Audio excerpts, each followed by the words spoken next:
जय हिंद दोस्तों। Waiting ticket को लेकर के रेल यात्रियों में काफ़ी सारा कन्फ्यूजन है कि भाई मेरे पास वेटिंग टिकट है, कंफर्म नहीं होता है तो हम रिजर्वेशन बोगी में या फिर थर्ड एसी में यात्रा कर सकते हैं कि नहीं कर सकते हैं।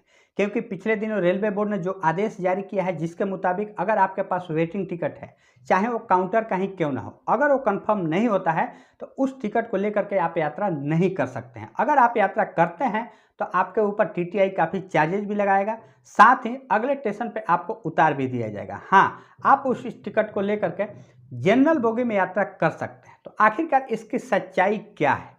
क्या रेलवे बोर्ड के इस आदेश को सही से पालन किया जा रहा है ट्रेनों में? पूरी सच्चाई आपको इस वीडियो में मैं बताने वाला हूं, क्योंकि पिछले दिनों मैंने कई ट्रेनों में यात्राएं की है इसी सच्चाई को जांच पड़ताल करने के लिए। उसका लाइव प्रूफ भी मैं आपको दिखाने वाला हूं कि हाँ, टीटीआई इसका कितना पालन कर रहा है। लेकिन ये भी सच्चाई है कि अगर इस नियम को पालन किया जा रहा है, अगर वेटिंग टिकट को लेकर के यात्रा नहीं करने दिया जा रहा है, तो आखिर यात्री क्या करेगा जब उनके पास कोई ऑप्शन नहीं रहेगा। गांव जाना है, त्योहारों का सीजन है और उस वक्त कंफर्म टिकट मिलना बहुत ही मुश्किल हो जाता है। तो आखिर रेलवे यात्री क्या करेंगे? अगर हमारे पास वेटिंग टिकट है, कंफर्म नहीं होता है, एन मौके पे जब चार्ट प्रीपेड हो रहा है उस वक्त तक अगर हम इंतज़ार कर रहे हैं, अगर वो कंफर्म नहीं होता है तो हम क्या करें? क्योंकि हम आज यहाँ हैं और कल हमको कहीं दूर से 200 या 150 किलोमीटर दूर जाकर के ट्रेन पकड़ना होता है। तो उस परिस्थिति में हम क्या करेंगे? तो पूरी सच्चाई आपको बताने वाला हूं, साथ ही इसका हल भी आपको बताऊंगा कि रेलवे को इस वक्त क्या करना चाहिए वेटिंग टिकट को लेकर के। खासकर इसके लिए पूरे वीडियो में जरूर बने रहिएगा, बहुत ही इंपॉर्टेंट वीडियो है। चैनल को अगर अभी तक आपने सब्सक्राइब नहीं किया है तो सब्सक्राइब जरूर कर लीजिएगा। दोस्तों, पिछले दिनों मैंने कई ट्रेनों में यात्रा किया है, जिसका प्रूफ के तौर पे मैं आपको टिकट का एक स्क्रीनशॉट यहाँ पे दिखा देता हूँ। जैसे ये अहमदाबाद दरभंगा एक्सप्रेस है, साथ ही गोरखपुर टू बड़ौदा, इसमें मैंने यात्राएं किया। हालांकि सही बात यह है कि मैंने तो वेटिंग टिकट है और आरएसी ही लिया था, लेकिन वो कंफर्म हो गया था। लेकिन जब हमने ट्रेन में इंटर किया, जब हम ट्रेन की बोगियों में गए, तो सच्चाई को देख करके हम काफ़ी अचंभित रह गए। जी हाँ, एक भी बिना कंफर्म टिकट के यात्री उस ट्रेनों में नहीं मिले, चाहे मेरी बोगी हो या फिर किसी अन्य बोगी में। पूरे ट्रेनों में मैंने जा करके देखा, साथ ही दोनों ट्रेनों में, लंबी टूर की ट्रेनें हैं, एक भी बिना कंफर्म टिकट का कोई भी यात्री नहीं मिला। जितनी सीटें थी उतनी ही यात्री भी यात्रा कर रहे थे, यानी बिल्कुल आसानी से लोग यात्रा कर रहे थे। हालांकि इस संदर्भ में मैंने 2-3 टीटीआई से भी बात किया, हालांकि उन्होंने वीडियो बनाने से तो बिल्कुल भी मना कर दिया, क्योंकि उन्होंने स्पष्ट तौर पे कहा कि नहीं, ये अलाउड नहीं है। लेकिन जो सही खबर है वो मैं आपको बता देता हूँ।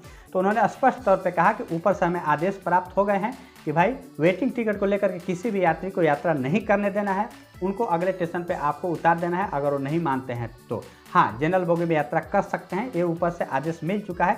और मैंने इन दोनों ट्रेनों में, इसके अलावा मैंने कुछ लोकल ट्रेनों में भी गया, थोड़ी थोड़ी दूरों पे यात्राएं की, जैसे सिवान टू गोरखपुर हो गया, सिवान टू छपरा हो गया, इस प्रकार के ट्रेनों में, या फिर बड़ौदा टू सूरत हो गया। इस प्रकार के ट्रेनों में हमने जो यात्राएं की है उससे स्पष्ट तौर पे देखने को मिला जहां स्लीपर बोगी में एक भी वेटिंग टिकट वाले यात्रा नहीं कर रहे थे, यानी पूरी तरीके से इस नियम का पालन किया जा रहा है। तो सवाल ये है कि जिनके पास कंफर्म टिकट है वो तो आसानी से यात्रा कर रहे हैं, कोई दिक्कत नहीं है, क्योंकि बिल्कुल सीटिंग सवारी है, बिल्कुल जितनी सीटें हैं उतनी यात्री हैं, बिल्कुल आसानी से लोग सो करके यात्रा कर रहे हैं। लेकिन जिनको किसी खास मौके पे जाना है, घर दूर देश से आए हैं, जैसे मान लें यूपी, बिहार, एमपी या फिर बंगाल जैसे लोग जो गुजरात, पंजाब, राजस्थान, महाराष्ट्र, इस प्रकार के प्रदेशों में नौकरी करने जाते हैं और त्योहारों के सीजन में खासकर वो घर लौटना चाहते हैं, या फिर कुछ खास ऐसे काम पड़ गए जिससे उनको घर लौटना है और उस वक्त अगर कंफर्म टिकट नहीं मिलता है तो भाई वो क्या करेंगे? बहुत मुश्किल स्थिति हो जाती है।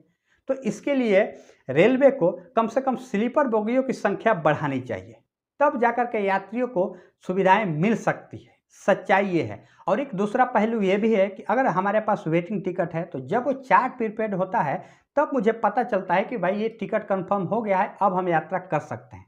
लेकिन बताइए जरा, कहीं हमें दूर जाकर के ट्रेन पकड़ना हो, पहले से ही हमें तैयारी करके जाना होता है, मुझे पता ही नहीं है कि भाई मेरा टिकट कंफर्म होगा कि नहीं होगा। अगर कंफर्म नहीं हुआ तो भाई हम क्या करेंगे? कैसे हम ट्रेन पकड़ पाएंगे? इतनी दूर हम कैसे जा पाएंगे? बहुत कम समय के बाद वो टिकट कंफर्म होने की पता चलता है, जब चार्ट निकलता है, चार्ट प्रीपेड होता है तब।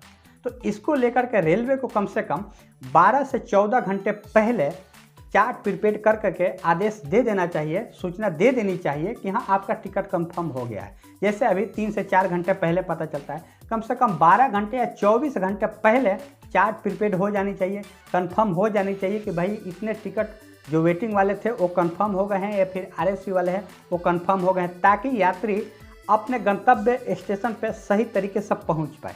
अन्यथा यात्री उस स्टेशन पर चले जाएं और टिकट कंफर्म नहीं हुआ तो फिर क्या करेंगे, बहुत मुश्किल का सामना करना पड़ सकता है। तो सच्चाई ये है कि अभी फ़िलहाल ट्रेनों में आप वेटिंग टिकट को लेकर के यात्रा नहीं कर सकते हैं। टीटीआई भी इसको लेकर काफ़ी सख्त है, इस आदेश का पालन कर रहे हैं, उन्होंने स्पष्ट तौर पे कहा। हालांकि वीडियो बनाने से उन्होंने मना कर दिया, बिल्कुल स्पष्ट कहा कि ये अलाउड नहीं है, अन्यथा मैंने कोशिश किया कि उनके साथ 2-3 मिनट का वीडियो ज़रूर बनाएं, लेकिन ऐसा हो नहीं पाया। तो अब आप वेटिंग टिकट को लेकर के रिजर्वेशन या फिर स्लीपर या फिर थर्ड एसी में यात्रा नहीं कर सकते हैं, आपका अगर टिकट कंफर्म नहीं होता है तो। हाँ, अब रेलवे को यहाँ ये करना चाहिए कि स्लीपर बोगियों की संख्या बढ़ानी चाहिए, जिससे यात्रियों को सुविधाएं मिले। साथ ही अगर वेटिंग टिकट है तो यात्रियों को कम से कम 12 या 24 घंटे पहले इस बात की सूचना मिल जानी चाहिए कि भाई आपकी टिकट कंफर्म हो गया है, आप यात्रा कर सकते हैं। अगर कंफर्म नहीं हुआ तो यात्रा नहीं कर सकते हैं। अब यात्री हैं अपने हिसाब से अपनी सुविधाएं चुनेंगे, जैसे जाना होगा वैसे जाएंगे। कम से कम उनको 24 घंटे पहले या फिर 12 घंटे पहले इस बात की जानकारी तो मिल गई, जिससे वो परेशान नहीं हुए। तो ऐसा होना चाहिए। क्या आप हमारी बातों से सहमत हैं? तो आप कमेंट बॉक्स में अपनी राय लिखें, आवाज़ उठाएं, ताकि हमारी बात रेलवे बोर्ड तक पहुंचे और इस प्रकार की सुविधाएं रेलवे यात्रियों को प्रदान की जाए। उम्मीद करता हूं ये वीडियो आप सभी को पसंद जरूर आया होगा। तो वीडियो को लाइक कीजिएगा, चैनल पर नए हैं तो सब्सक्राइब जरूर कर लीजिएगा। मिलेंगे नेक्स्ट वीडियो में, तब तक के लिए जय हिंद।